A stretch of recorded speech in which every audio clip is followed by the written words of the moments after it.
What's up, YouTube? Today I just want to make a quick video showing my Blackmagic Pyxis 6K rig. So for starters, on this rig, I am using the Blackmagic Pyxis monitor.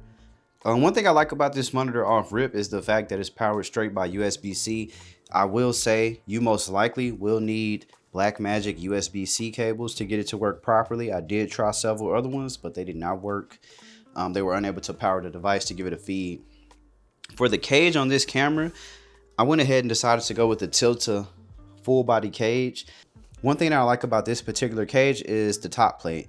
So luckily with this top plate, you can actually use it by itself or you can put everything with it. So what I have on here right now is a base plate, which is the bottom of the cage, and then also a tripod mount. And then of course it has two side plates right here. So for my top handle, I actually decided to go with my Nitze top handle. This is actually the same top handle that I used to use on my Zcam F6. It's very comfortable, just pretty easy to hold. I actually do have another top handle as well, but for this particular build, this is the one I chose to use. Last but not least, this is actually the Tilta V-mount adapter. The cool thing about this right here is you can actually screw it in to be locked tight. So with that being said, you don't have to worry about the V-mount messing up that BP plate. So that's definitely a great addition. Aside from that, for this rig, I really just wanted to do something simple.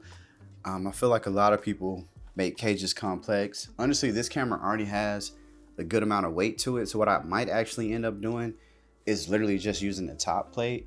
But if you're somebody who needs to add additional accessories, of course, like, you know, let's say you want to add like a handle right here, which for me, as you all know, I already own the DJI Focus Pro, so I'll probably end up adding that on here as well. I just forgot to put it on here, but we'll put that on in the future. Another thing I want to talk about lastly, this unrelated to the cage, is the fact that you can record directly to SSD.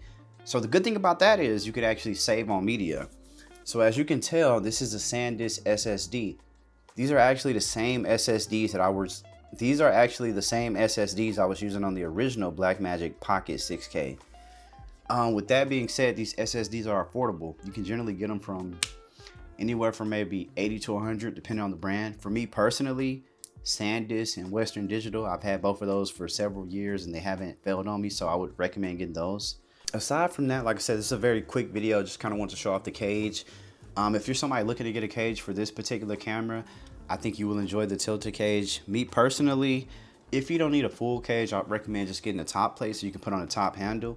However, if you want to get the full cage, you can do that just like I did.